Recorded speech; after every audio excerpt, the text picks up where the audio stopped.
we continue to develop and build our program. And so we thought that we'd do a webinar as well, and that's open to everybody this morning. So welcome again, just a little bit of an intro to that. And that is why, like I said, we've built a relationship, and so that you'll see the webinar will take a slightly different, take on a different look this morning, and I'm happy with that. So, okay, so can I just ask um, everybody to just mute? You're more than welcome to unmute when you asking a question or would like to comment during the webinar.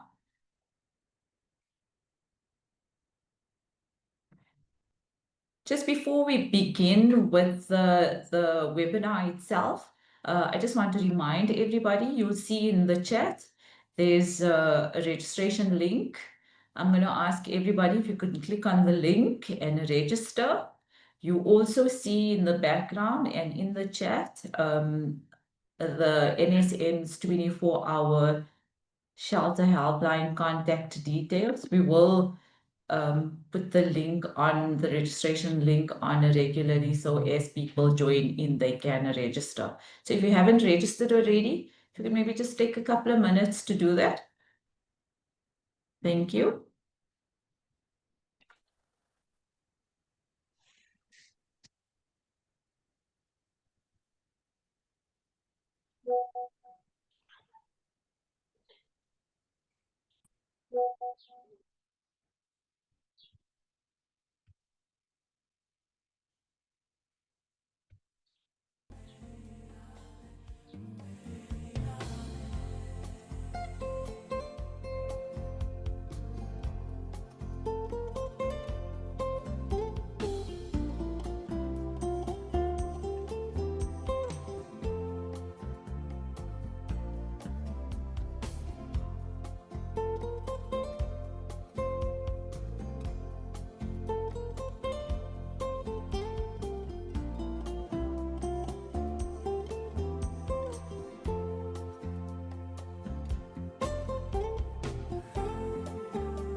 Morning again to those of you who just joined us.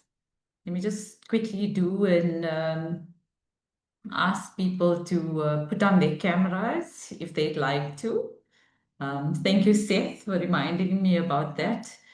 We love doing the screenshots.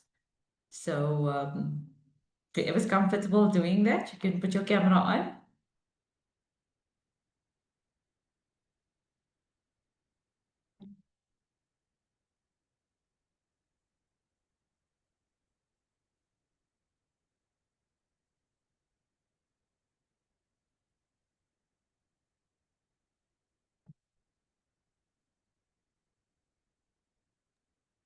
Can I go ahead with the screenshot, Yes. Lisa?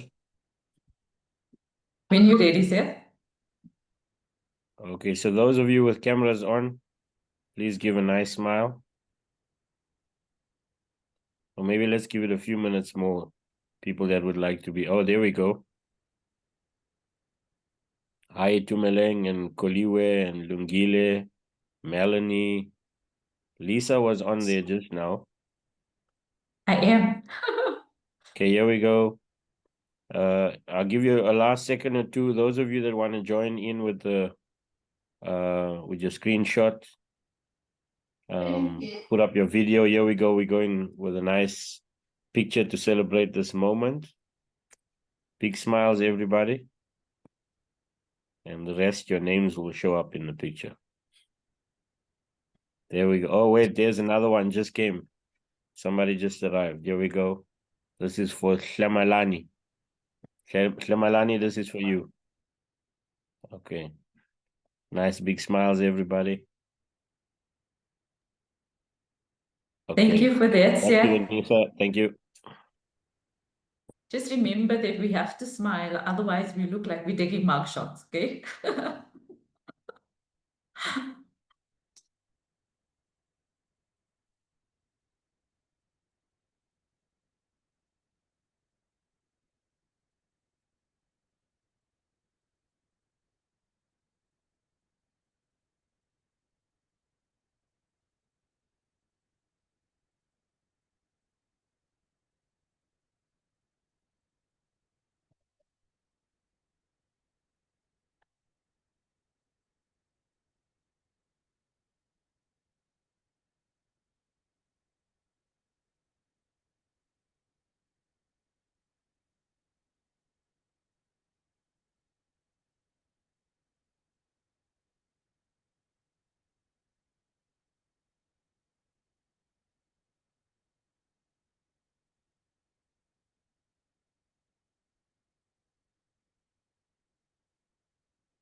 Okay, Seth, while we're waiting for a few more people to join, I think I'm going to let you do what you love doing. Okay. So what we want to hear from people who have already logged on is if you want to, you can just share a little bit about who you are and where you're from. Yeah, good morning, everybody. To help us along, if you are here, we'd like it. We're waiting on some folk because we're starting in a while. I'm happy to be on the panel this morning with Anissa and others. But please switch on your videos if you have the bandwidth. And please greet us and tell us where you're from. And it'll kind of allow us to share the moment together. And I see there's a whole lot more folk who have just joined. So we might have to do another screen grab in a moment or two to celebrate this moment with shelter movement of South Africa. So yes, my name is Seth and I'm from Johannesburg, Joburg South, and I'm really excited to be here today to join this webinar and join the learning. Would anyone else be willing to say hello and greet us? And I'm a part of an organization called Heartlines and Faith Action to End Gender-Based Violence. These are two non-government organizations that I work with. I also see Lizzie. Lizzie just turned on her camera. So Lizzie, please unmute and say hello and tell us which organization you're from. Good morning to you. Over to you, Lizzie. Good morning, colleagues. My name is Lizzie. I'm a victim assistant officer at Tutuzela Care Center under NP8 Mafikeng Provincial Hospital. Wow, thank you, Lizzie. Let's see if there's others. Lizzie, who would you like to do you see someone coming up? I see 2 pages up here already. Others that would like to say hello this morning and greet us and tell us which organization you're from and perhaps also what you're doing in the space. Anyone else? Oh, there we go. Janet, thank you. See your Good video morning. Yes, thank you. My name is Janet Herman, and I'm from the Teddy Bear Foundation, and I'm a forensic social worker doing the forensic assessments at the Teddy Bear Clinic. And then I'm also the project supervisor for our gender-based violence and child pregnant learner programs. Wow. So we've got Tutuzela and the Teddy Bear Clinic here. Halala for that. Halala, I'm gonna throw up some confettis right there. It's so good. Janet, from Janet, is there anyone else? Lisa, earlier I saw your video on. Would you like to say hello? I see some other wonderful names here. Please feel free to spend those moments. Anissa will let us know. I think in the next few minutes we'll get started formally. But let's greet one another in the meanwhile. Let's see if I try a cold call. Let me try a cold call on Marisha. Can you say hello? And then Sika, the 2 speakers that are coming. I know they're going to be introduced later, but they can just greet you all now. Good morning, everybody. Grateful to be here with you on this cold morning. I'm signing in from Johannesburg in Alberton. And I am from the Faith Action Collective, which is an interfaith movement. And I'm excited to tell you more about that and how faith leaders are getting involved in ending gender-based violence. Wow, awesome. Marisha will be introduced by Nisa. I'm just holding it down for Nisa right now. And I see Nsika, also my brother and friend Nsika is here. I'm so excited that we are together. Nsika, you want to say hello? And then we'll go to Lisa. Wow, thank you so much, Seth, and everyone that is here. This is a very beautiful day that the Lord have made for us to meet and talk. Seth, thank you so much for beautiful music when we get into this space. It was very exciting. I am Zigalo Kolosa from Protea clan in Extension 12 in Soweto, and I'm also based in Mpumalanga. I am the acting president of Equal Collective Healers and also active member of the Faith Action in the interfaith movement. So that's who I am, and I'm excited to be in this space. Thank you so much, Seth, for that microphone. Awesome. So the panelists are here. Lisa, I see your video on. Please greet us. And others also, if you don't want to greet and show your face, please say hi in the chat box. Please, you are welcome to unmute Lisa and say hello. Let me ask you to unmute there. Can you, am I unmuted? Now, here we go. Yes, please tell us, say hello and tell us where you're from. Good morning, everybody. My name is Lisa Son, and I am a member of the board of the National Shelter Movement of South Africa. I'm very excited about the webinar because I'm also a Christian and a survivor, and I am committed to working with whoever will collaborate with us to reduce gender-based violence and femicide. Wow, and I'm in the loving Western that. Cape. Board members are here from the Western Cape, sending us their cold weather, but their warm heart. Thank you, We're enjoying the Lisa. cold weather, actually. Thank you, Lisa. Thank you for being here. I see Anissa's back up. 2 more people that would like to say hello that we might not know, or you first time comers before we hand over to Anissa. She's about to convene the space. Anyone? You're welcome to just switch on cameras and say hello. Yes. Thank you very much, colleagues. My name is Edwin Matsunyani. I'm from Kopanon Tutuzela in CDB. I'm a facility manager. Thank you very much. Cheers. Hey, Edwin, thank you for being with us, also from the Tutuzela space. So it's good to have you here. And we acknowledge all the wonderful names. And like Anissa asked, please, if you can fill out the registration link so that we're building on and can also be in touch with you with the recording. Let me hand back to our host and our convener for the morning. I love greeting people and knowing who we're in the space with. So please, I see a lot more people. I'm going to ask before I hand back to Anissa. We'd like to celebrate this moment of this webinar. So we'll do another one later if there's more people, but I think we're 29 in the house now in the virtual space. Can I ask you one more time if you can all please turn on your videos? We get a nice morning photo shoot on Zoom. Check and Sika just cleared his eye there, ready for the photo shoot. Yes, please. Those of you that are doing the work in the space of gender-based violence, and you are welcome to be a part of our photo shoot right now. So please turn on, and I see 2 pages. So I'm going to click twice because my screen can only... Hey, Derek. Wow, Derek, you were staying undercover there for a while. Thank you for turning on your videos. I'm just going to hold it down just for a little longer. Please turn on your videos. We are grateful that you're here with us this morning. Yes, I see more videos coming on. Please hold it there. Give other people a second. Some folk, they don't know where to unmute. So they're learning the Zoom screening, but here we go. I'm going to take a first shot. Nice smiles, awesome stuff. There we go. Good, Some latecomers. There we go. Awesome. Back good to you, morning, Anissa. good morning, good morning, Good morning, everyone. Koketso. Thank you for being with us. My name is Koketso Mutibe. Yes, I'm Yes. logging in from Department of Social Development.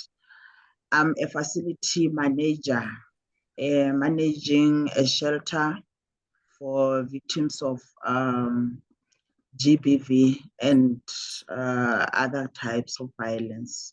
So I'm logging in from Vryburg in the Northwest. I'm really excited and grateful for the opportunity. Thank you very much. Wow, wow. We got people from the Western Cape, we got people from Vryburg, and we're all looking cold. Wherever we are, it looks like we're all sharing the same coldness this morning. Yeah. Yeah. Good to see you, Koketso. And good to see others Thank as you, well. If sir. you have the bandwidth, you can keep your videos on so it's interactive. But ladies and gentlemen, if you got digital hand claps, please give a nice round of applause for the one, the only Anissa Musa of the National Shelter Movement of South Africa. Halala, back to you, Anissa.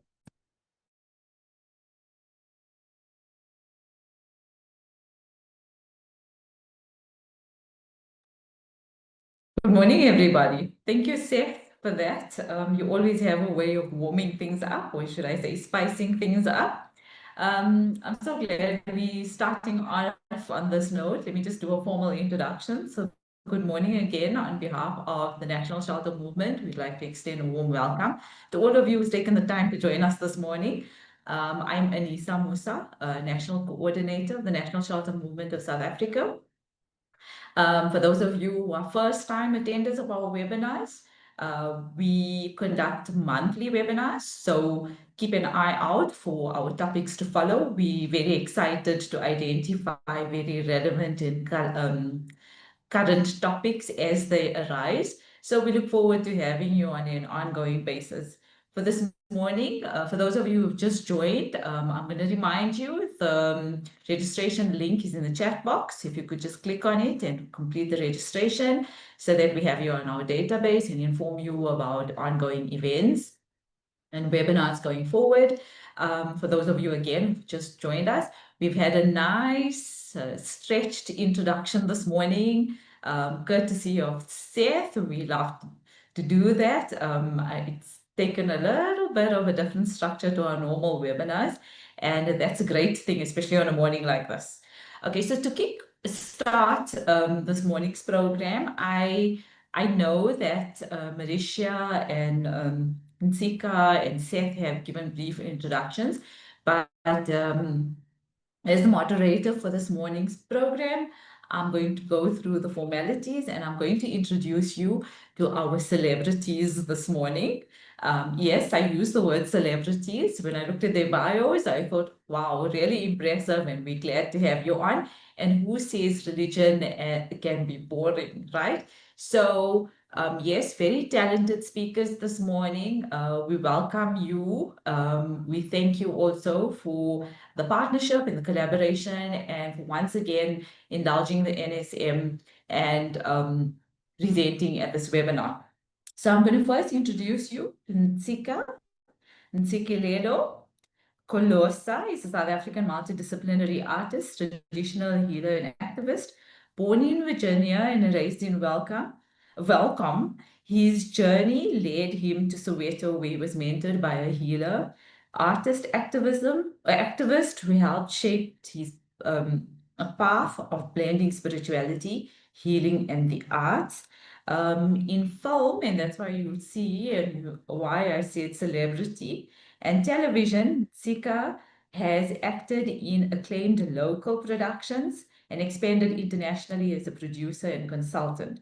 A certified permaculture designer, he works to empower townships and rural communities through environment consciousness and sustainability.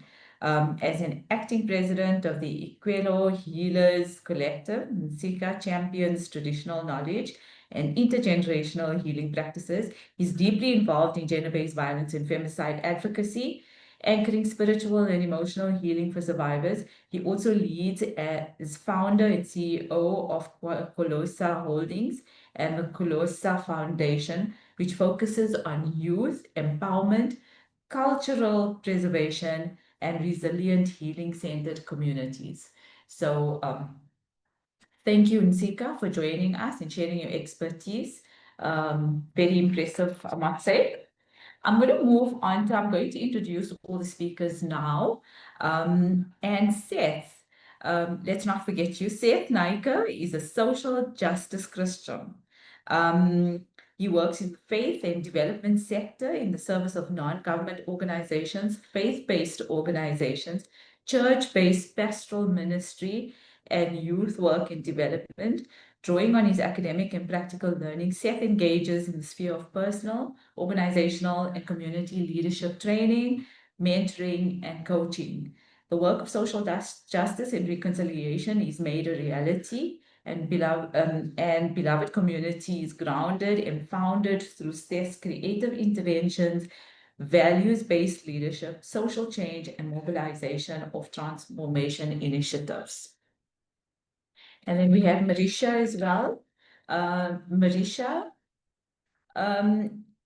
Seth Naika is a wounded healer and the co-founder and CEO of Indie and Afrique, a social business dedicated to promoting healing and just relationships. As a passionate advocate, she's a relationship and family therapist in Advanced Circle. She serves as a faith leader in the Uniting Reformed Church and as a PR activist in Faith Action Collective to end gender-based violence and femicide. She's a community mobilizer at Heartlines. At the heart of it all, Marisha is a devoted mom of 4 dynamic children and a partner to her incredible spouse, Seth. Thank you very much. I hand you over now to our wonderful team. Enjoy the rest of the program.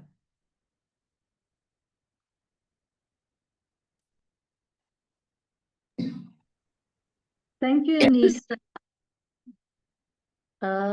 I'm just going to quickly start with the roadmap for today so everybody knows where we are going. So Seth, you can share that slides quickly. It's grateful to be here with you and to once again share with you on what is religion and faith leaders doing in this turning the tide of gender-based violence. Yeah, our details, we will share it again at the end. But it's got a lot of information, but we also would like to have it interactive as well. So Insika will share first, and then Seth, and then myself, and then we're hoping to have a lot of question and answers and just sharing together, you know.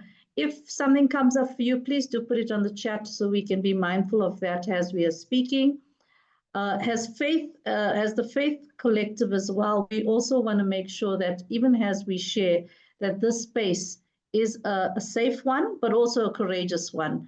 So we invite you to know that we hold the space together with you, inviting that we all would hold to the values that come from many of our faiths, whichever one we belong to, or maybe even if you don't have a specific faith, but the humanity of Ubuntu, of respect and care, And so we invite you into the space as we discuss together as well.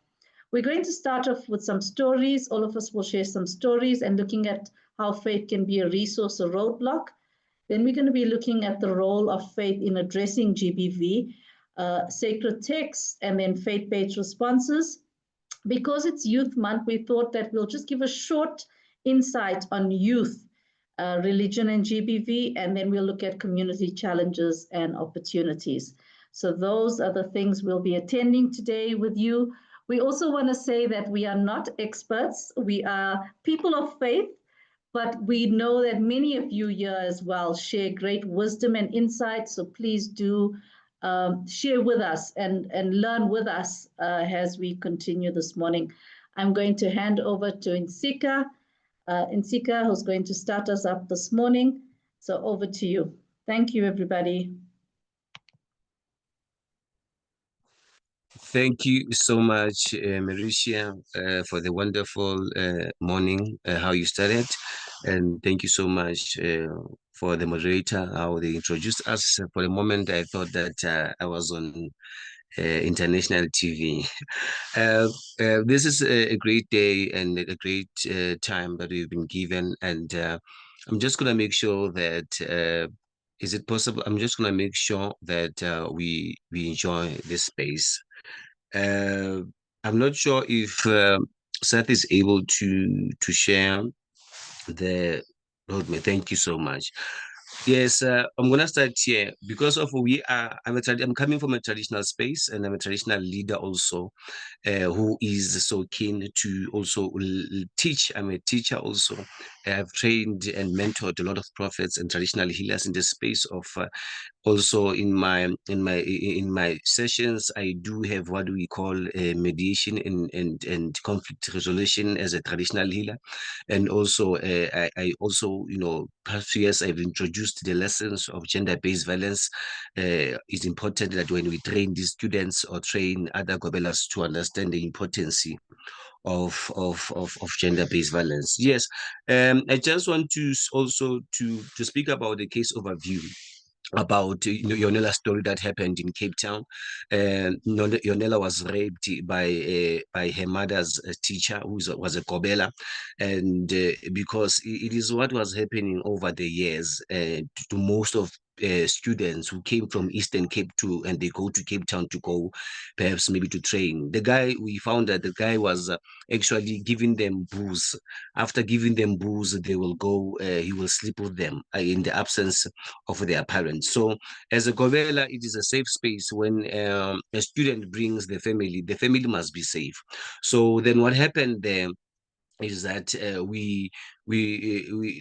the case went and that child was told that there was no enough evidence and all that. So it was very emotional for her and the family and the community as well, and the other community that was affected. It was a community of the Eastern Cape. So what happened there, then we encourage, you know, collective, as we are members and part of the partners of the Faith in Action in the interfaith movement. We then spoke to Mauritia specifically and Seth, because they were the people that are very near to communicate with in their space, and ask them how can we actually make this case to you know to work again. So we, with our team member, because we are in a national organization, what we have done, I personally contacted Mauritia. She gave me a guideline. She gave me a guideline in terms of how actually should I attack, how should I actually advise my team in terms of making sure that the cases be won. So we did petitions as it was advised by our partners. We did petitions and we did PR and we did posters. We asked for permission to use the photos of the victim. We were given that, and with the method that we used, it definitely worked for us, and it worked for us. Even other victims who were raped by same guy. They didn't. They were happy to get to find the solution of the case. So as I'm talking like you, the guy is serving years in prison, and the young woman is safe, and she's also from the LGBTQI community. This is what has been happening, and a lot of them they found justice. So the impact that we have also done is that we have made sure that the space of traditional healers, we speak a lot and we talk about a lot about what is happening, the cases that is happening. So now we see a magnificent numbers of traditional healers speaking against gender-based violence in TikTok, in Facebook, and now they are rising. But what I like most is that with what has been happening, we've been seeing that these people who are raping, most of them, they are prophets, traditional prophets, and also traditional healers, and also mentors. They tell these young children that we need to connect, we need to sleep with you, so that my ancestors, you can be powerful, I can connect with you, and when I do that, it means that you will be powerful. So this has been happening not now, it's been centuries. Our grandmothers have been raped because of such a practice. So now what we are doing, we are making sure that there's no religion, there's no sector, faith, or any tradition that requires sex, so that we can to have power. So we've witnessed that, and it is indeed happening, and we have achieved that particular case that we came forward and ask for assistance. And now, honestly speaking, we will lie. I will stand here and lie and say to you, the government is not active in terms of assisting the space. In our sector, I see a lot of perpetrators being given life sentences, being given many years in jail. And this have also our presence in the space of traditional sector, and our presence as we are activists, we are sure and we are proud to say that majority of people who are victims, we encourage them to go to report, and majority of them, they win their cases, because we've been aware that the pastors, or your so-called traditional healers, who are the reason I say so-called, because once you step into the raping phase and you rape clients or patients or students, now we don't recognize you as a healer, because a healer is someone that has to heal the nation. And we are aware that with what has been happening in South Africa, there is a lot of people that are coming out with rape, who are coming out with abuse from the teachers, from the gobelas themselves. And I will respond. And what I will say to you now, it is simple, that we see change, we see the law justice making its source, because people, they're telling young people, go and shower so that they can erase evidence. So now the system is working for us, system is working for the victims.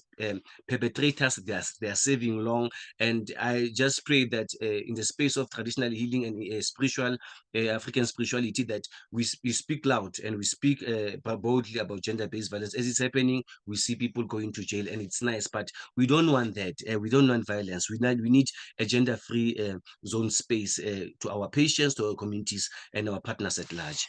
Can you please go to another slide, Seth? When we talk about we talk about faith as a roadblock, and as a roadblock, we are talking about, I think it's what I've also touched, because we saw that harmful beliefs and making sex as a spiritual exchange to gain power in a calling. Some women, this is a thing that is a blocking for us, because if someone doesn't know about spirituality, when they come to me, or they come to you as a gentleman, you tell them that, yo, we need to connect, we need to have, we need to sleep together. Our ancestors, our spirit, they can match, and we need to sleep together, because in traditional healing, we have herbs that we use so that they can eat samados. We are feeding the ancestors spirituality so that we can grow and be enlightened. So in most of the cases that we are not allowed to have to intercourse there, and it's only natural to dream you having an intercourse. So when you explain to your Kobe that I'm dreaming having this, they should give you a response that no, it is because you are used to have this kind of lifestyle, so it's been been long not having it, it doesn't mean that you must sleep with me automatically. So those are the things that we've been seeing, that when students are telling us that they've dreamt about us, then we are saying that it means they must sleep with us. And one of the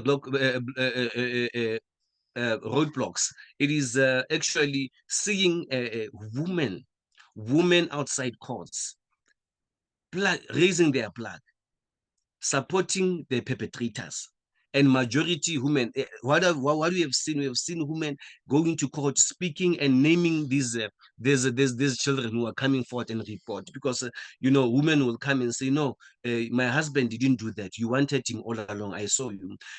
My husband didn't rape you. We saw you. But they were all drunk. So we are just pleading with the country that can please some mothers have maybe grace or pain and understand that children are suffering and other women are suffering. They must stop protecting us. And going on that also, we see also fear and community pressure. Reporting in spiritual cases, people are scared to report abuse. They don't know what to do, and they are very scared, and that's a roadblock, because now whenever you are being abused, you should know that don't when they ask you, don't take a bath or take a shower, make sure you don't do that. But what I like about our space currently now, we as I said before, that we see growth, and we see the Justice Department considering and being aware that the rapists have style of raping children and putting them to the shower or bathroom so that they can erase evidence. Thank you so much, Seth. Can we just also do another slide? Tools of healing awareness that we are actually working on. Sacred stories and songs. We teach and protection of the reliable. When we actually speak vulnerable, when we speak to young people, and also we speak to people, and also we share as activists, and also I will just say our followers at large, we definitely give them a space actually to know that traditional healing, it is not about hating other, but it's about healing the nation. And always charity begins at home. Once you hurt someone, basically you are starting to not to turn against your belief. So spiritual teachings remind us that the body is a sacred, not for exploitation. Why I say so? In majority of our industry, we have people who are traditionally healers and spiritual who believe in the resurrection of Jesus, and we have also those who don't believe in the resurrection of Jesus, but we don't judge per se over that. But we make sure that we speak to them one word, that if I speak to you as a traditional healer or leader, if I get into a space of traditional healers who understand or use Bible a lot, we do also refer that we shall be the tabernacle of the Most High. That the that the tabernacle is a space that doesn't actually want the dirtiness, but it also the space that washes the sins away. So we believe that if people, their body, we believe their body is a temple, and we believe also the ancestors, they are remaining in the body. So ancestors and the spirits are people that don't want abuse, don't want you hurting people, but ancestors become happy when you heal people, and you also become a beacon of hope in that regard. And we, encouraging community conversations to clarify the difference between true healer and abuser. We need to sit down there and also explain that you must know, if you start beating someone or you start sleeping, raping someone, you need to know that this is not a good healer. Once a public must be something that we speak on public, but we're still reaching difficulties because people have their own beliefs. And when you tell them that, no, this act is evil, they don't support that. If they come to me saying, no, he's not a good healer, he's a healer. So they don't want that. Thank you so much. Can you go to another slide? Youth, religion, and gender-based violence. Youth, religion, and gender-based is a space whereby, as youth, as young people, we are the future and presidents of tomorrow.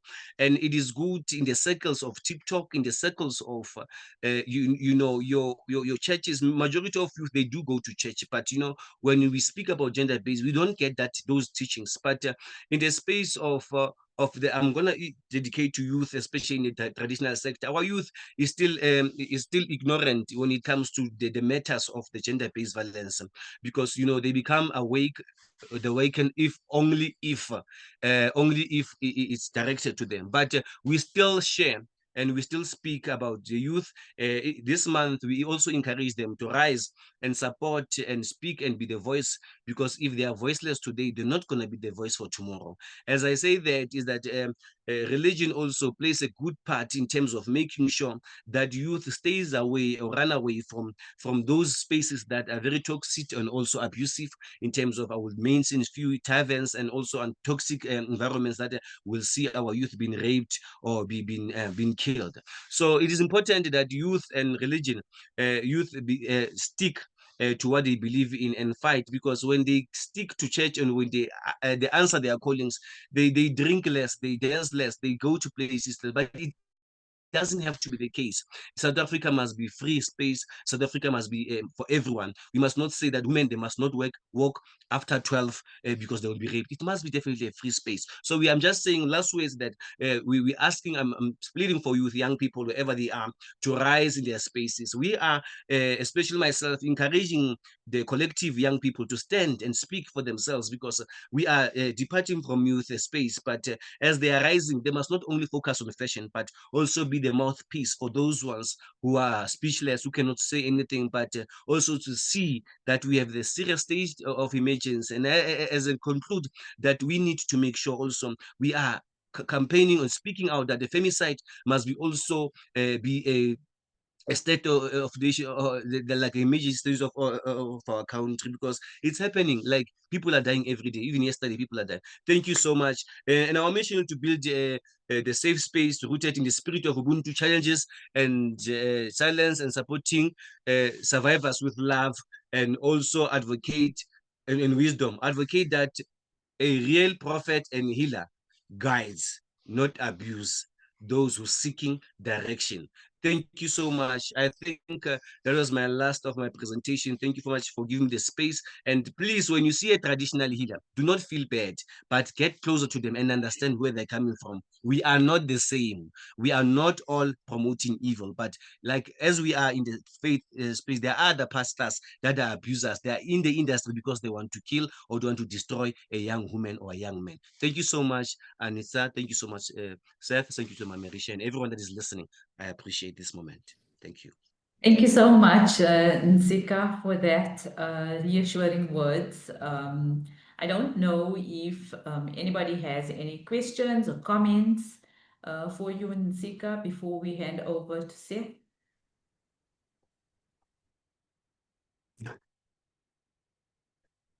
Lisa, may I say something? Am I Sure, on Lisa, mute? go ahead. Okay. I just firstly want to say thank you very much for the work that you're doing in Sika. It's very encouraging. I'm wondering if you have any data on the amount of people that, that are actually going to jail, because in the GBV reports, people are saying that numbers are dropping, but in my experience, fewer people are reporting because it's so difficult and it's so practically impossible. So I think the work that you're doing is essential, because teaching young women and men, or the youth, the difference between rape, intimacy, relationships, religion, and sex is very important, and actually using the proper words, explaining to them, because a lot of, when you say it's intergenerational, there are so many young people that I've met who don't even understand that rape is wrong. It's to pay the rent. I just saw a nice girl walking past me in the street, and then my friends and I thought it's okay to have sex with her. And so I think it's so important to use the proper language when you're explaining, and explain simply to young people, because sometimes they haven't been taught because their parents don't know. So it's very encouraging to hear what it is that you're saying and how progressive the work is that you're doing. So thank you very much. It was very helpful. Thank you so much. Thank you so much. Thank you so much. Thank you so much, Lisa. Honestly speaking, that with the rising numbers, and there are people, honestly speaking, that who have been victims, who are still victims, that we know what we are talking about, that they are still not haven't gotten justice even today. Yes, yes. But as we, yes, definitely, and as we witness the past year, like this coming year, that we've been seeing that every healer that has raped, they actually, even when you check in KZN, because the thing is, it is not identified that traditionally healers, 10 of them arrested, but we've seen, and I've seen also Agreed. that, Okay. yes, I've seen that it's better. Like when they Okay. rise and when the victim speaks out, the justice can hear. People can hear them. They can have support also. I So basically, appreciate that. yes. But thank you so much for giving me that task. I will make sure. I am happy that there is also a pillar leader here. We'll make sure that I'm not at all giving you a task. I'm just yeah, it's a I'm good thing. agreeing with you, and I'm saying thank you for the work that you're doing. Yeah. And also just the fact that the reality, when if people didn't have a traditional healer like you to come to Yes. or to learn from, Yes. they would still course. be in that situation of victimhood as opposed to surviving and having the courage and the power and the control of their own bodies. Yes. Thank you for your work. Yes. Thank you so much. Thank you. Thank you. I appreciate it.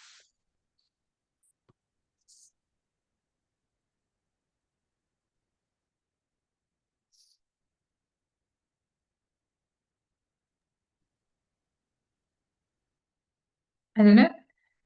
It's from our side.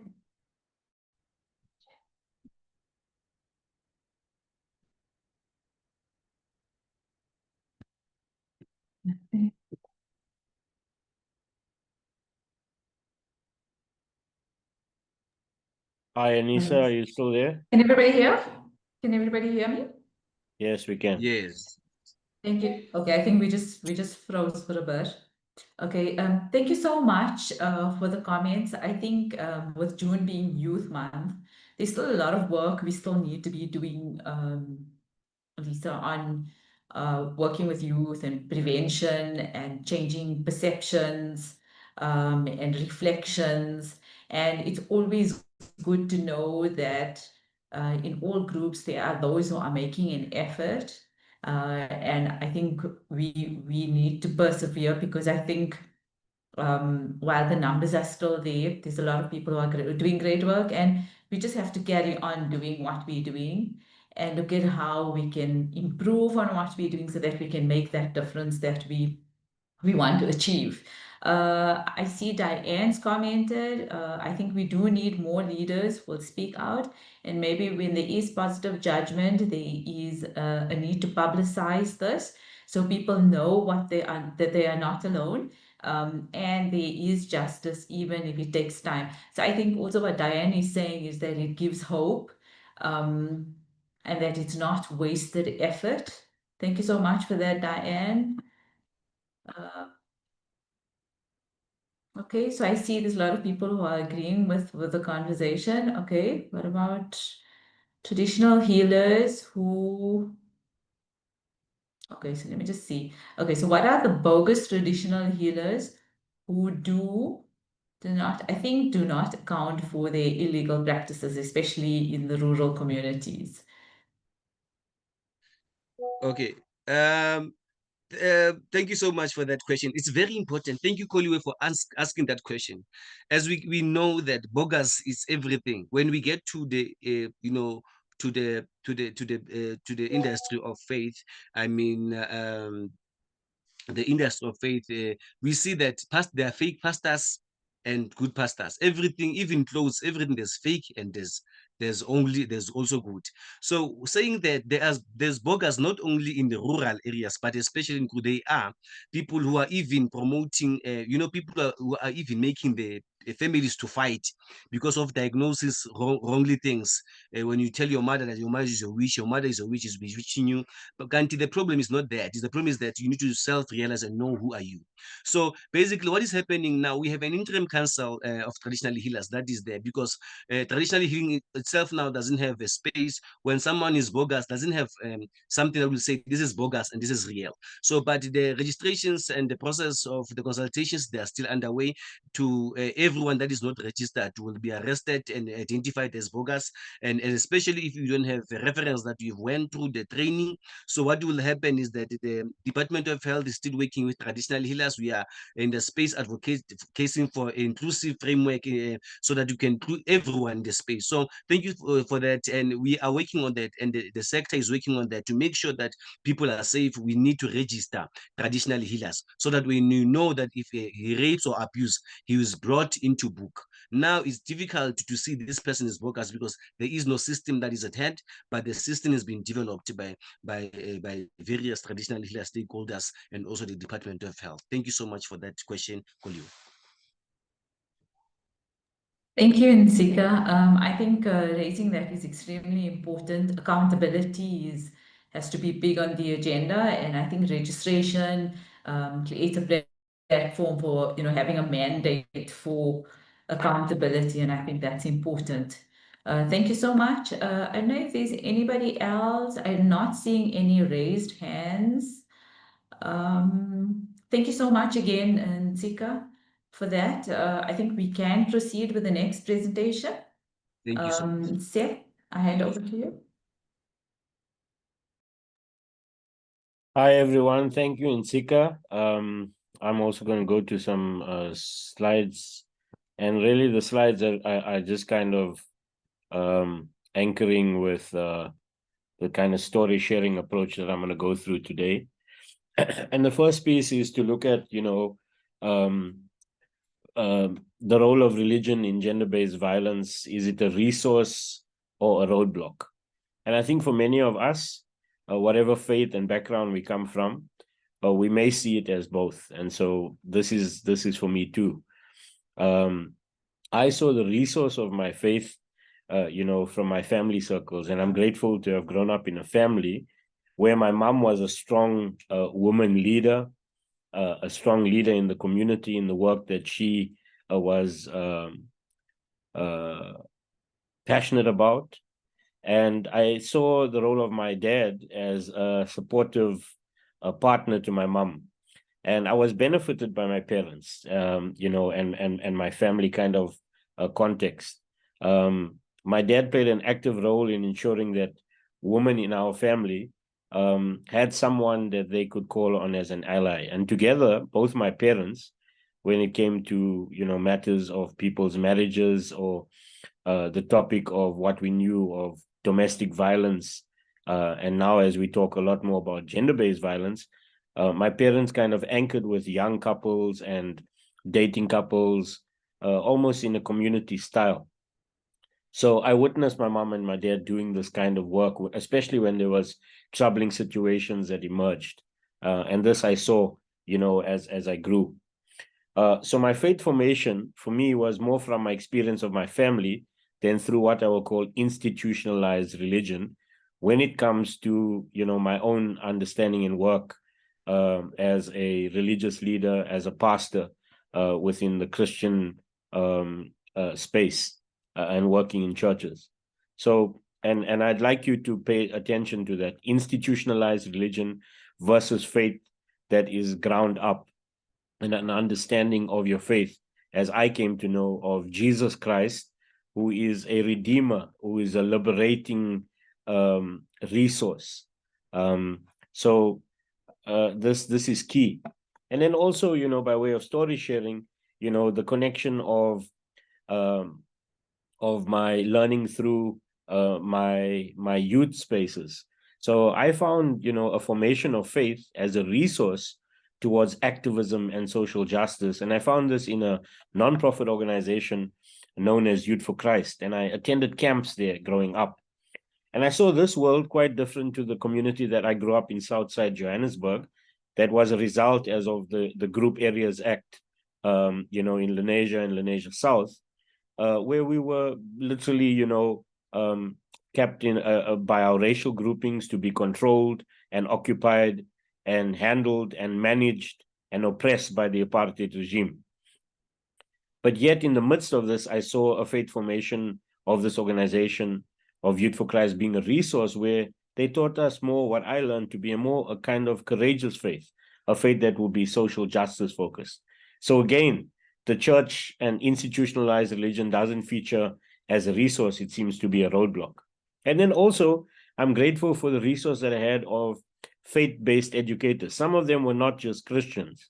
I'm grateful that in my context, I had Hindu educators, Muslim educators that taught me as a graduate of Len South Secondary High School in Lenasia South.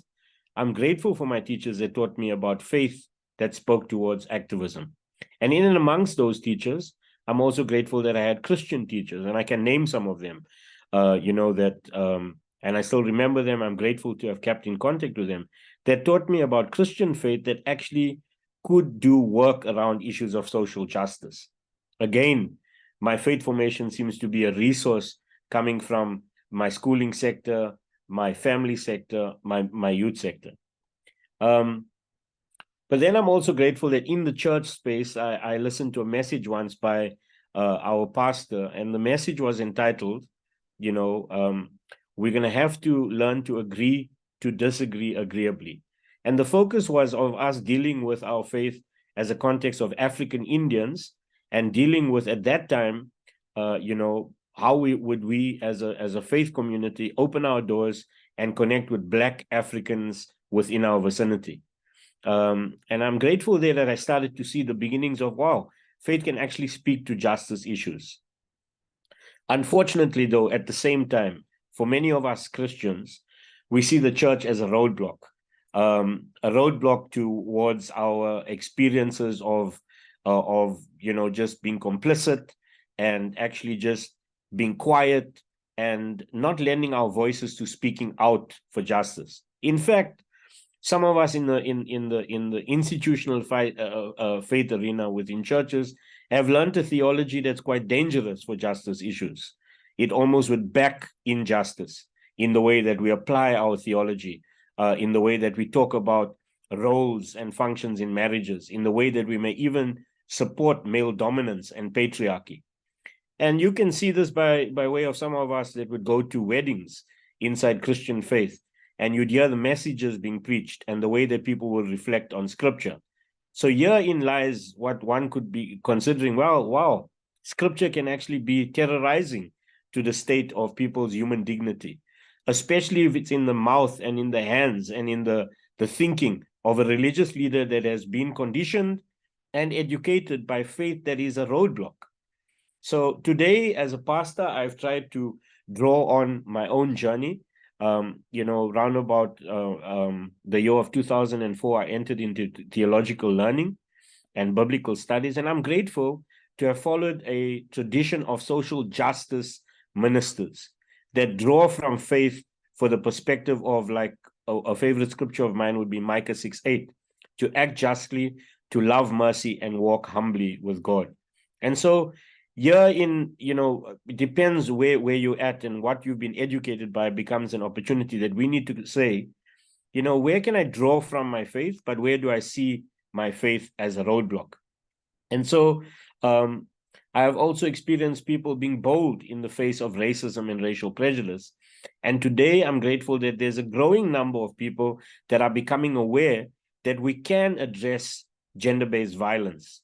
My own journey in 2020 was that I joined the Faith Leaders Gender Transformation Program, and I saw, wow, faith can actually be a resource versus a roadblock.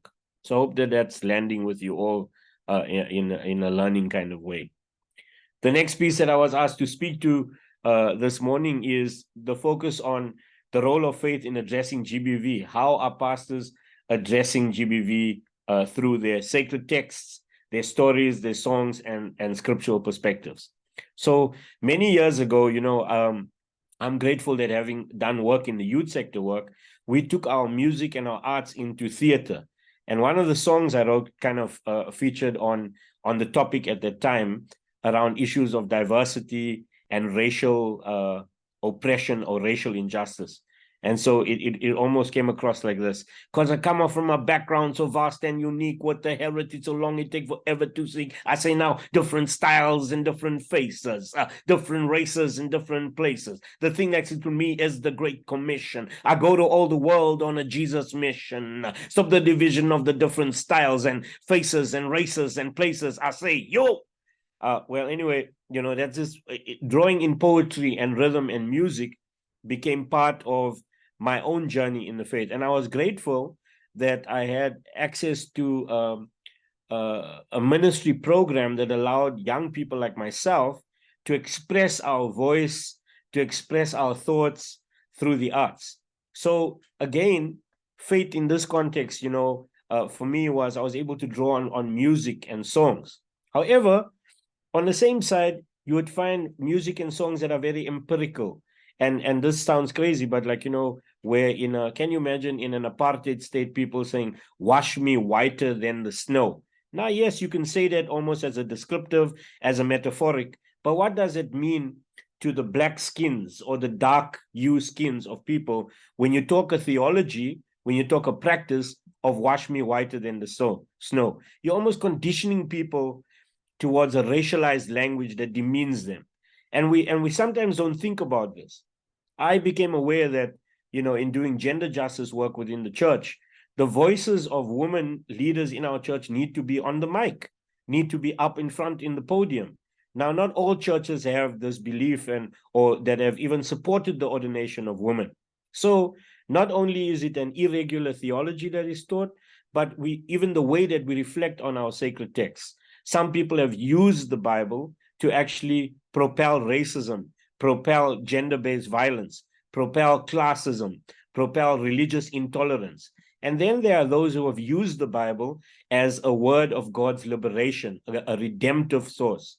And this is a theological perspective. And this is why you'd find, even in Christian circles, some people that are erring on the side of, even today, in the context of what we see, on the side of apartheid Israel, and then others that are saying, no, I can use my faith and actually propel a voice of justice for the support of people that I see in Palestine who suffer like us here on the African continent, even in South Africa, even within our context on Southside Joburg. So when we talk about using our sacred texts, our stories, our songs, and our scriptural perspectives, for some people, they've used their sacred texts in light of upholding gender-based violence. And we see this in the way that we teach, the way that we preach, the way that we condition people. Some folk would have, even many years ago, struggled with people stepping into the arena of divorce and would say, that's a sin. If you divorce a man who's been abusing you, or if you faced abuse in your marriage. So our theological teachings and our insights, it depends on what we say. And if you look at the slide, it says, what does the Bible teach? Well, we're going to have to draw in a redemptive way of teaching scripture so that scripture doesn't uphold injustice. Rather, scripture's songs and our scriptural perspectives must propel equality, human dignity. And this is, again, depending on how we've been educated and how we've learned and practiced our faith.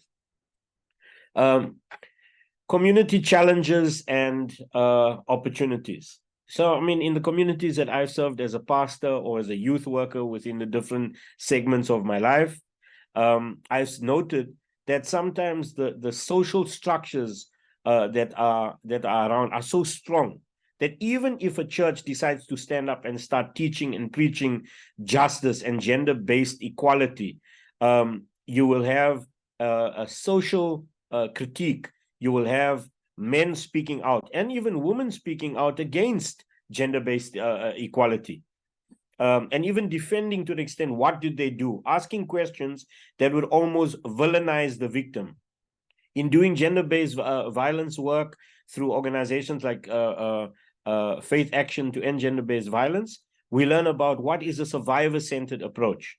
So a survivor-centered approach can be an opportunity for us to teach in light of the challenges within our communities. And largely those challenges are upheld by patriarchy, empire, by male dominance. And this is not only within Christian circles. In my own context, this is within other religious kind of teachings as well.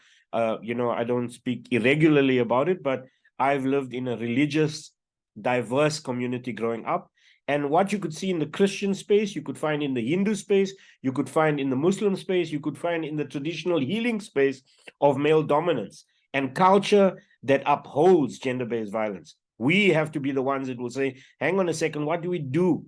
And so I find that young people can step up. And that's the last piece I'll close with. Young people can step up. And I'm bringing you a picture from Hector Peterson of June 16th, 1976 uprisings, together with his sister that's there in this picture that really stated for us the tyranny and the iron fist of apartheid and what it was doing to our children. But can you imagine how crazy it is that if we don't think clearly about what's going on, apartheid still seems to be lingering in our here and now, as we see it happening in global destinations, where today we can talk about the character of apartheid still living. Now, some people say, oh, why you want to blame apartheid for everything? But think about the apartheid circumstances that have been in operation. Apartheid still lingers with us when it comes to gender-based violence. Senzenina was a song that people sang. They would sing, Senzenina. What is it that we've done? What is it that our women and our girl children have done that they are dying at the rate that they are dying? Doesn't it seem to be that there's an injustice? How can this be a democracy when bodies of women and children and bodies of people that are framed in marginalized communities and rich communities, but based on their gender, they are ill-treated? What is it that we've done that gender injustice is thriving?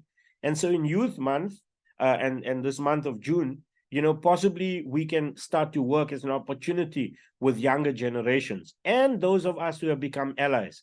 Some of you that are on this webinar today, you know the power of what happened to you so that you could become a stronger voice. And we need more voices to speak out against the kind of modern day apartheids that are happening in our here and now. So while we are here, we rise by lifting others. And I hope that the picture today draws in, this community that no matter what the pain is, we'll find people carrying one another with our hurt, with our pain, with our tragedy. I've learned to cry out to God as a Christian, mourning and lamenting on behalf of those who have been hurt. I'm grateful that in my own context, in the church that I've served in Annandale, that our church was supportive of running services, putting it into our liturgy and our worship times of how we could contribute to addressing the injustice of gender-based violence. But the little that we did is great. However, we have a lot more to do in light of using our faith as a resource and a source to end gender-based violence versus institutionalized Christian faith that seems to still uphold it by and large. Thank you very much, everybody. Thank you, Seth, for such a powerful presentation. I'm just going to quickly refer to the chat box for some of the comments, and then I'm going to ask if any of our participants have any questions or comments. I think there's so many things that the presentation gave voice to, in words like oppression and faith and perseverance and resilience. Okay, so Zarina Mia says, wonderful presentation, Seth, very relatable as a woman, a human soul, an individual of spirit. Having learned from the experiences, stay strong, Steph. I applaud your message. Born in 1952 in gratitude. Thank you, Auntie Zarina. The Bible, Lisa. The Bible can be interpreted and used to include or exclude people. Apartheid architects knew exactly how to use the Bible to divide us. I choose to interpret the Bible how to be Christ-like and not self-righteous, judgy religious. Nice coining of words. Walking and talking like Christ are distinctive and significant. Lisa also goes on to say, young people are stepping up. Watch the young people standing up to the Israeli government in their support of globally, for the freedom of the Palestinians. As apartheid survivors, we need to continue being reconciliatory, remembering the parents of the youth our young adults study and socialize with are those of fathers who are still dealing with post-traumatic stress and conscription. So I think there's a lot of things that we need to take into consideration. I think it speaks to so many dynamics, from the families to communities to religion. None of it is isolated. Thank you for that. Anybody has any questions? If you would like to respond to any of the comments in the chat box. Yeah, thank you, Anissa, Seth, I and think thank you you're so much for muted. your comments. And I see a colleague that mentioned born in 1952. You said Auntie Zarina. I don't know if I know Zarina from the south side, but good to have you here. And yes, thank you to the stalwarts of faith that have come out of our own area. Because I just want to say, Anissa, like growing up, there were a lot of strong people of faith in my context. I remember Auntie Bibi in Lenasia. I remember Ismail Vadi, who came out of other faith traditions. Remember Don Naidu, who was a Hindu person of faith but a teacher. I remember Robert Abrams, who still I'm grateful to keep in touch with these kind of folk. But I also want to say to us that it's important that as we do the work, yes, I speak passionately today, and hopefully you don't hear me as angry, because sometimes people, they misinterpret passion for anger. I am angry about a lot of things, to be honest, because like I see gender-based violence interacting with my generation of family. I see gender-based violence and how we treat boys and girls. And if a boy is not a masculine boy, this is the reality of gender diversity. I see gender-based violence and femicide disrupting my community. After having lived, for over 4 decades of my life and having a daughter and having sons, I'm worried about the safety and security of our young people. And like what one of our participants mentioned, that people have ideologies and thinking that demeans other people with their practices, their desires, and even their injustices upon the bodies of others. The violence rate in our country is crazy. So, and gender-based violence. And I hope that point stings. Apartheid is lingering with us on the bodies of women, children, and the gendered other because of our viewpoints. Because people are not living in a so-called democracy, having the expression of their well-being. And I must be careful that my anger, that may be a little bit faith-inspired, doesn't become my entitlement. And so this is where, as a pastor, I've had to work with people who are survivors of gender-based violence, and also those who are the villainous folk, or the ones who are perpetrators of that violence in the church context. I've had to speak with people. I've had to seek to work with them. So today, as you hear this, I kind of think about, yes, I can speak with candor, but I think God's call upon my life is also to speak with compassion and care, and for the well-being of all people. So I hope that that's helpful to you all. Marisha, I see Anissa is struggling with bandwidth. Back to you. Yeah. I think you're holding the space when she's not here. Okay, I see Leo has a hand up. So Leo, let's go to you. And then if Anissa is not back after Leo, I will continue with the presentation that I have.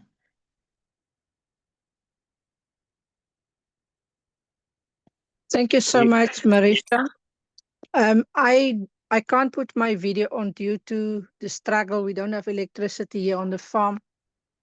And I just want to say thank you so much, Steph. Can you hear me? Yes, we can, Leonora. Thank you. Thank you, Steph, for raising all those issues. It is not just in the faith sector, but also in the healing sector, where people have not been properly trained, and people have not followed the right procedure. They stay for a few months, and that is why all these things are happening. And thank you for raising the issue of the apartheid. I think many people have not healed from their wounds, and all of us need to heal, to be able to heal the nation. And I just wanted to add on the fact of Kolossus Sikerais regarding the case. Many of us healers in Cape Town, we went to visit, to stand by the victim. And the biggest problem was not the perpetrator as such, although he did perpetrate a lot of things that was wrong. It was the judiciary system. The dockets got lost 3 times. After every of those hearings that we attended, we as healers, we went physically to the offices of the highest person in court where it happened, and we demanded that the person that is sitting on the chair in front was very arrogant regarding the case of LGBTI women. And we demanded for him to be removed. We did social media posts, all of us, together with Equelo Healers and people in the interfaith. And that is where our biggest problem lies. It's not just the perpetrator, it's also the people that are working with law and the judiciary system that do not know about gender-based violence and how to handle it. I just wanted to add it. Thank you so much, Marisha. Thank you, Leonora, and thank you for giving us the update on that as well. And absolutely, the aspect of gatekeepers and not just the perpetrators themselves, but the whole culture within all our different structural systems that continue to perpetuate, secondary violence and abuse when victims or survivors do share. And I think it's the whole, the normalization that somebody spoke, I think Lisa spoke about earlier, that we think, okay, this is just the way it is, and not even recognizing that it is GBV. So appreciate your comment. Anissa, are you back? I'm back, Marisha. Sorry Okay. about that. I don't know No what happened. problem. Okay, so thanks, Back over to Marisha. you. Thanks, Seth, for covering. Okay, so I'm just going to go again. Lisa is saying that, we lead by example and we have to keep people accountable. And I think this also is an extension of what you're saying, Marisha, without naming and shaming and blaming. God calls us to do what you are doing, Seth. Yes, and we as leadership is also an extension of being servants. We serve our communities, and that's what leaders do, and that's what we're supposed to be doing, is trying to serve our people best. And I think using our faith as a resource. I think, Seth, one of your strongest messages is, yes, we can look at the roadblocks, but there definitely certainly are resources in the faith sector, in ending gender-based violence in our church communities, and how do we ensure that our churches have zero tolerance to all forms of gender-based violence practices, including sexual harassment practices? So I think that's a question, Seth. I don't know if you, Marisha, want to take that one. And then Uyele says one of the proportions of gender-based violence is corrective justice, where people use impart power because they feel that, okay, what others are doing is wrong, in turn perpetuating violence for justice. Also, this is where communities don't call this out, as they also feel it's deserved punishment. So I think the elements of ownership and responsibility and how that's projected. So, Seth, I don't know if you want to respond to those. Yeah, very quickly, because I think I also need to hand over to Marisha. The first thing I think that is important, that in faith communities, remember that also pastors, as a pastor, I speak to you, we are also restricted by councils and boards, dogma and doctrine. So it takes a lot of courage to stand up and fight against that. Whether it, in our own context will be like, is it ordination of women, or the understanding of gender identities and the diversities of that? Because a lot of people they're kind of very scared about what they don't know. So the world is binary, it's men and women. What about the gendered other? So I'm hearing some of our colleagues from the LGBTQI and queer community. And so it's very I kind of have an understanding of people's torture in their minds and their souls, because they demonize everything in a faith context. You know, we make it demonic, we make it like of the devil. We'll even use the context. So it takes a time to sober people's mind, to help them to understand, to take a journey. And so in the context of church, I think it's important that it has been important for us to utilize the voices of those who are being marginalized. So one of my things that I've done practically, which I can say to you, in any position that I've gone into ministry, I've ensured that my partner, who is my covenant love partner, my wife, has also have access to the equality of roles of us preaching and teaching as religious leaders. Now that might be contentious for some, because we still uphold and we might still see in our faith context that our theology beckons upon and upholds male dominance. So I have challenged that, and I don't want that male dominance. I want to be an ally against male dominance. So I think that's a key part of, you know, how do we unwork the spaces that are in those places. And how can we start to speak and give voicing to?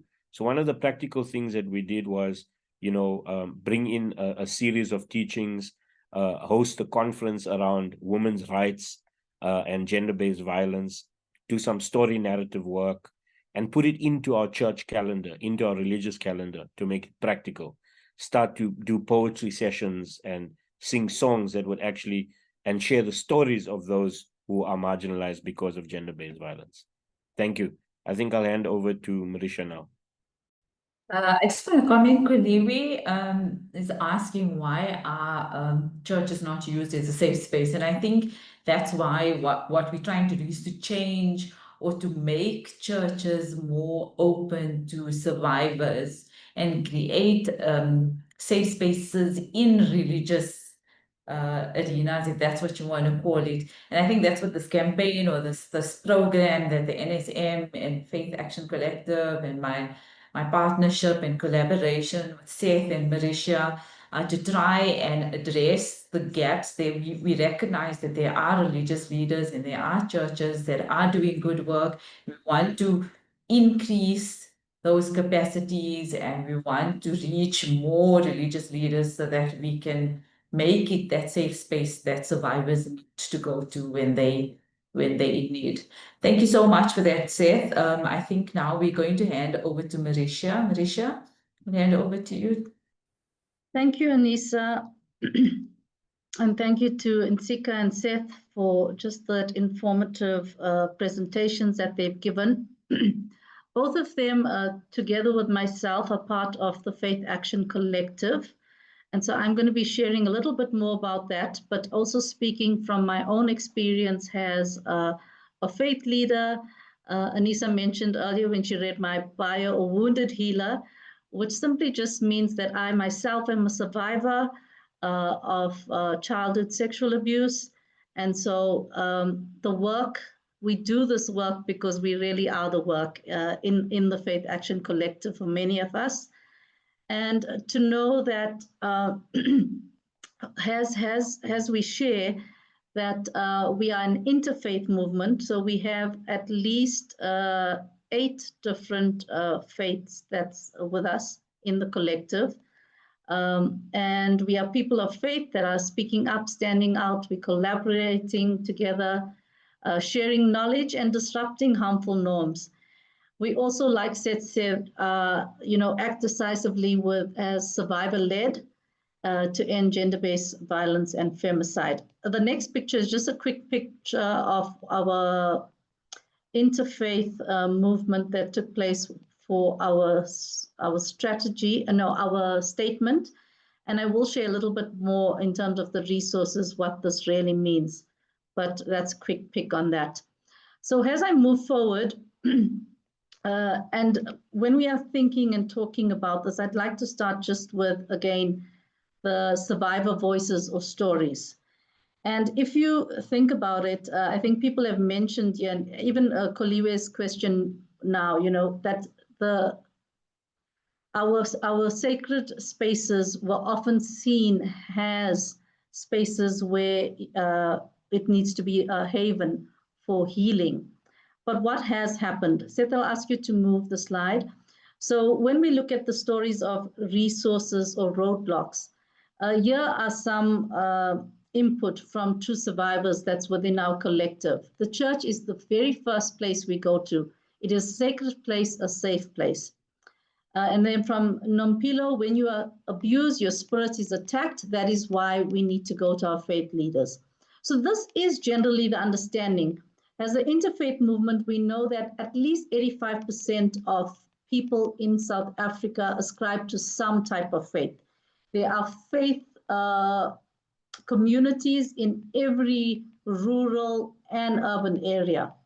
And we know that they also hold a lot of power when it comes to setting cultural and religious norms, when it comes to gender roles, when it comes to understandings of this. So we also know that our faith, like Seth and Insika mentioned, provides these beautiful values, these ideals of Ubuntu, of love, of respect, of care. So we have these ideals, and mainly it comes to us from our sacred text or our scriptures. But then we also know that there's been a misuse of our sacred texts and scriptures, where these ideals are there, but there's shortcomings. We've had many shortcomings, has the faith, has different faiths. And so this leads us to the roadblocks. So when we are thinking about our roadblocks, and I'll ask you to move, we're really thinking about why is it crowded or clouded rather in silencing. Often when you talk about GBV, there's great silencing in faith communities about this.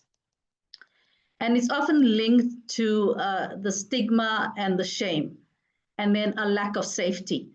And what happens here is that, firstly, I think we mentioned it earlier, there's that normalizing that, no, this is just the way it's supposed to be. It's supposed to be that, that women are supposed to be silent. Women are not supposed to talk in their faith spaces. Women are not supposed to share, or children are not to be, just be seen and not heard. And so there's a silencing in general of different people groups. Like Seth said, male-dominated, and everybody else, has to be silent. And then there's also the stigma and shame that comes around it, that we all uphold in some way or the other. And so the stigma and shame of, oh, what will people think if you say that happened to you?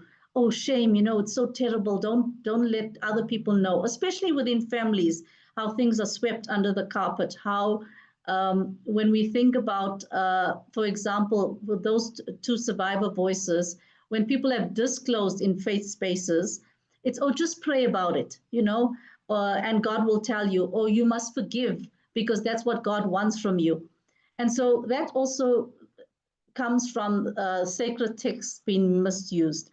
And so what does that mean? It means that, for example, when different verses or songs or stories are used to say that, for example, women must submit, they must be under a man, they are not supposed to talk up, they are not supposed to share because they are not leaders. That's not what God ordained. And then another thing that comes to us from sacred texts is suffering, is that, as people of faith, no, you need, it's part, suffering is part of it. And while we understand that all of us have pains and all of us have sufferings, it's used in a way to say, it's okay that you're suffering, because, for example, in Christian tradition, Christ suffered, and so it's okay for you as a woman to suffer in your marriage of what you are going through. And that's fine. And then being a sacrifice as well. So the texts that are used, that no, you need to sacrifice your own humanity, your own healing, so that you can do what's needed for others in your community, especially when it comes to women as well. And so I give this has a way, and it's got all these S's so that you can remember. I want to point out the lack of safety, that we don't have enough spaces where we know that whether whoever it is, whether it's the perpetrator or the victim, for them to say, this has happened to me, or I have done this. And what does that mean to have safe and courageous spaces? And I'll talk about that a little bit more later. But really, in some ways, our faith spaces have become one where more harm is done and people don't feel safe anymore. And why is that so? So as we move, I'd like to just look at the issue of the sacred text. And this comes to us from two people who have written, scholars, Fortune and Egner, and they say that religious texts and teachings can serve as a resource to assist those who experience abuse in finding safety and in the process of healing. But yet religion can also be misused to excuse or condone abusive behavior. And in the context of violence against women and children in any group when it comes to gender-based violence, religious teachings and communities will play a role. They will never be neutral. Even our silence is talking, it's saying something. It's not that it's being neutral. It's saying that, we don't talk about these issues. And as we move on, then what is our task? And we are saying, as the Faith Action Collective, one of our pathways on our task is to recognize that our religious beliefs, our texts, our teachings, our songs, our stories can serve both as a roadblock, but also as a resource for victims and survivors of violence. And then also, it can also be a resource or roadblock to help keep accountability of perpetrators as well. But it's how we are using it. And then what's our role? It's to examine the religious texts and teachings and explore new life-affirming interpretations so that we minimize the roadblocks and we maximize the resources. And how do we do this? As the Faith Action Collective, we are looking at different ways and different pathways of addressing this. How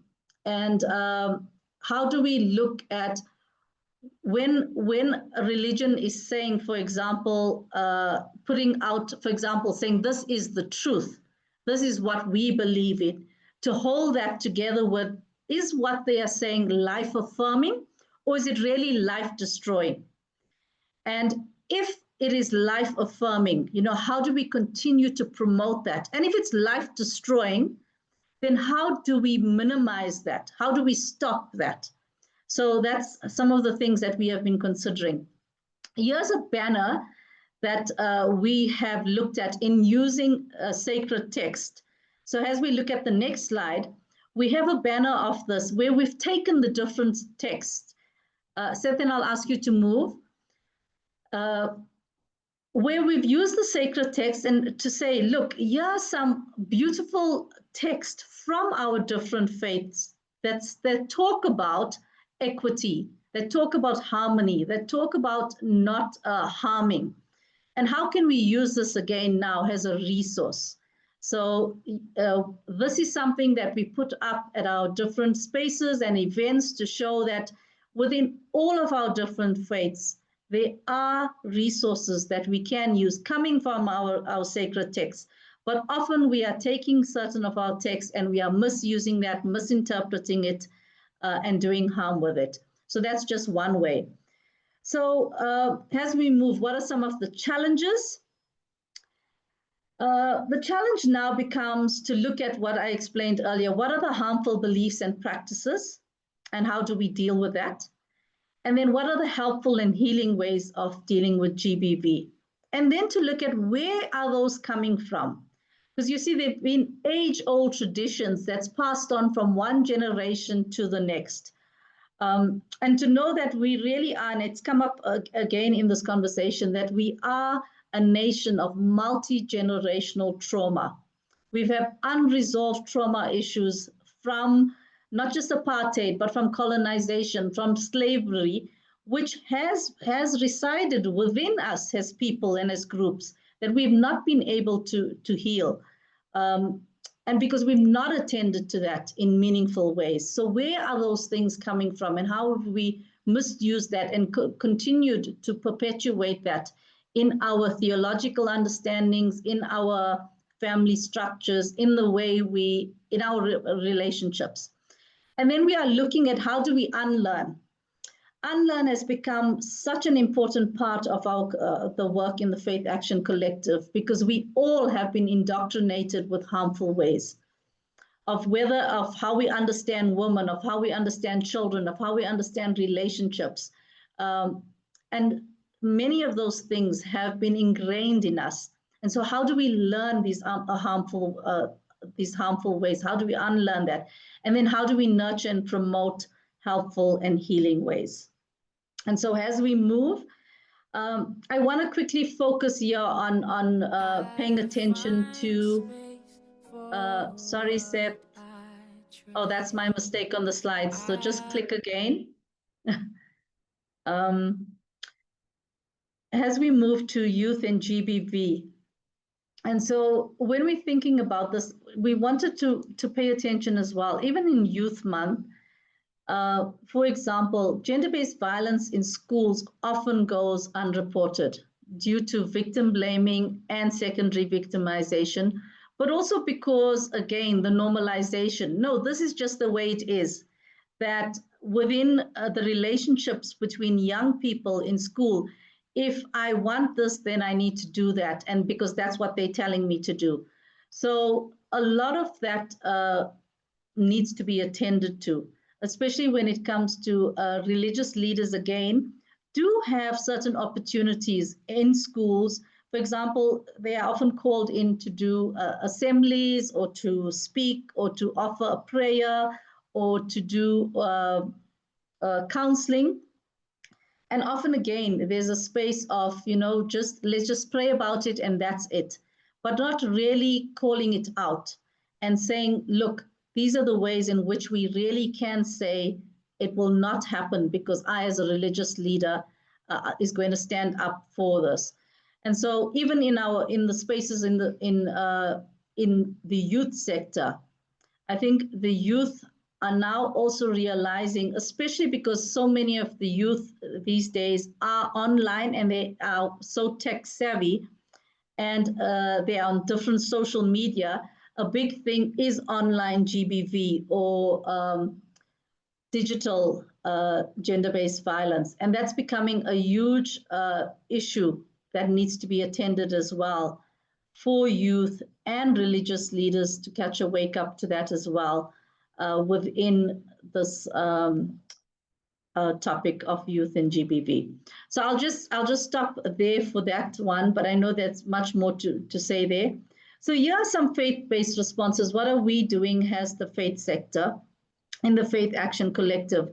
One of the most important things that we've realized, whether it's coming to the silencing or the misinterpretation of sacred texts, or whether perpetrators can come forward, or even whether survivors or victims can say, hey, this has happened to me, in any space, is that how do we co-create safe, brave, and accountable spaces, so that our churches, our mosques, our ashrams could be seen as spaces that are safe, that are brave or courageous, and accountable. And we realize that this is vital for our work as faith leaders, as the Faith Action Collective. Why? Again, because we notice that many people come from many different traumatic backgrounds. We know that we've spoken about that, the multi-generational trauma, the wounded healers that are with us. And so how do we attend to this work of really making sure that our faith spaces, that our communities, our families become safer and braver and courageous, that even when survivors or victims have had something happen to them, that they know that they can speak up without them feeling like, oh no, if I say this, it may just end my life. And so then again, accountability is another important part for us, looking at safeguarding and accountability for also religious leaders that have done harm. How can we work with that? So right now on Friday, we are meeting with the CRL as faith leaders to talk about some of the accountability issues that we've just heard about in the last few months. Let me quickly move on. So how can you get involved is to join the movement. There is a QR code that you can scan there. And if you do that, you'll be able to get to our website. There's many different things. We have, I think, one of the first ever, an interfaith statement and strategy on ending gender-based violence. So it's a prevention and mitigation strategy, and we have a statement. We've taken a long time as an interfaith collective to work on this, but if you scan it, you can get access to those documents, and you can get access to what our strategy is to working as an interfaith collective. Then I would say we also have an online platform, which is an online community. You can sign up. So on the next slide, Seth. So either of these QR codes will take you to our website, but I will also put on the chat our brochure. And that will give you more information. So this platform is for resources to be shared, for your profiles to be shared. If you have a service that is helping in ending gender-based violence, you're welcome to put it on there. You do have to sign up. You will be vetted because we want to make sure it's a safe space and that there's no bots there or AI coming in. But it's also a space for you to have conversations, to ask questions. Similar to Facebook or LinkedIn, that's what that online community looks like. It's a place where you could get free resources as well. And then we have monthly forum meetings where we meet as a faith sector from the different faiths. It's the first Wednesday of every month. We deal with a different topic every month, and then we share about our work as the faith leaders and collective of what we are doing it. So we're saying to whoever you are, whatever space you find yourself, you have allies in the faith sector, in the faith leader, and ending gender-based violence. You don't have to go it alone. We are here to work together. We are here to partner with you, to collaborate with you, to support you, to provide, whether it's workshops and trainings as well, which we are also offering as the Faith Action Collective. And so we are hoping that we can turn the tide of gender-based violence in our country. And then finally, here are our details in Sika's, Seth, and mine. You're welcome to send us an email if you need any more information on it. I have shared the slides with National Shelter Movement, but I would put the slides on the chat because I see people have asked for it as well. But thank you so much to the National Shelter Movement for the space and for allowing us to share this morning. Anissa, back over to you.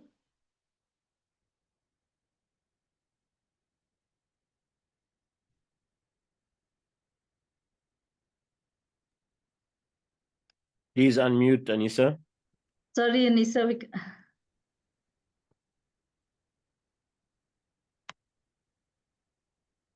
You're still on mute.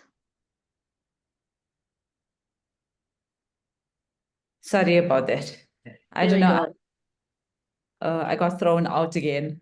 Thank you again, Marisha, for that. It was really, really informative. I think, again, it reinforces that there are important resources available, how we need to revisit our belief systems, our values, how they shape us as individuals, how we can use our belief systems to fight gender-based violence rather than let it be a roadblock.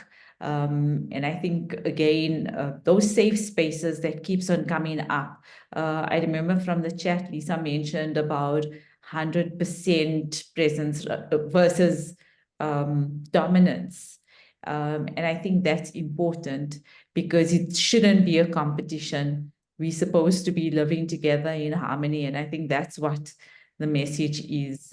And there's supposed to be respect and dignity and safety for all. And I think those are what we as advocates of against gender-based violence and femicide are promoting or encouraging and working towards. I'm just trying to look at, yes, the presentation. Marisha, I heard you mention the presentation. We will share it with those who attended. I'm just going to go through again the chat. For those of you, just another reminder before we close, if anyone hasn't registered, please do that now before you leave. That will be great and much appreciated. I see a lot of thank yous and well done to the team. And I would like to extend that gratitude towards Marisha and Sika and Seth for your time, for always making yourself available to share. And I really hope that we're going to have more people join our platforms. We're looking to have our part 3 of the series that we've started early this year in, what are we, in August we should be. So it's perfect timing for Women's Month. And I hope you're going to join us for that as well. So watch the space, as they say. I don't know if there's any other comments, any questions. I think I've covered everything. Sorry for my slight disorientation. I don't know. I went off. I see a hand from Shamalani.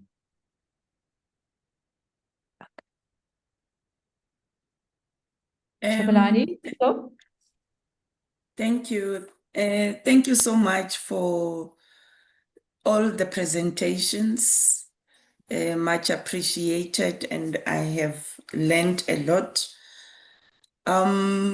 My comment or input would be on the issue of substance abuse.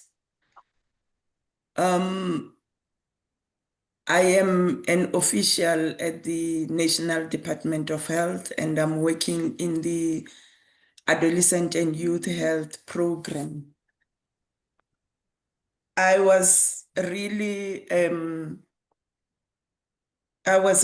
pleased with all the presentations, but there's an area which maybe we feel it's for other people to engage in. For example, the issue of substance abuse, like I mentioned, because when we look at our young people, they start getting trapped and unable to come out because they start with vapes, they start with Hublies, and I'm not sure how can we, as this collective, go into the spaces where we find these people who are dealing with drugs. You find them in the streets. They no longer have their own color. They no longer know who they are because now they have identified themselves with something which is not pleasing. And I so wish this collective could come with something to help our youth. We keep saying the youth is our future. But when you look at them, even those that are in universities, they struggle to cope with the work and they decide on an alternative to numb maybe the pain or the stress. And there's nothing else to numb but the drugs. And that's how we are losing our future leaders. So yeah, that's all I wanted to make a comment on, and thank you for affording me the time. Thank you so much for that, Amanani. That's an important point. It's in, you know, an intersection that we cannot ignore. Gender-based violence, the relationship between gender-based violence and addiction, there's a strong one there. We see survivors struggling with that. So whether it's a perpetrator who's using or it's a survivor who's using as a coping mechanism, whatever the reasons may be. And even we at the National Shelter Movement, when we place survivors also, it's something we need to consider when placing survivors in shelters, because some shelters take survivors with addiction issues and some people don't. But coming back to your concern around youth, it is also my belief that, the youth are yet another generation that's been affected by so many, we talk about intergenerational elements. And where do they go when generations before them are struggling? So I think, we had a conversation some time ago with Seth and Marisha, and how we need to address, and even in our previous webinar, when we looked at youth at the beginning of the year, I think it was in February, and we spoke about how we need to target different groups, including parents, when dealing with youth. So there's so much that needs to be done. And thank you for that, because it also raises another suggestion for webinar that we should be having going forward.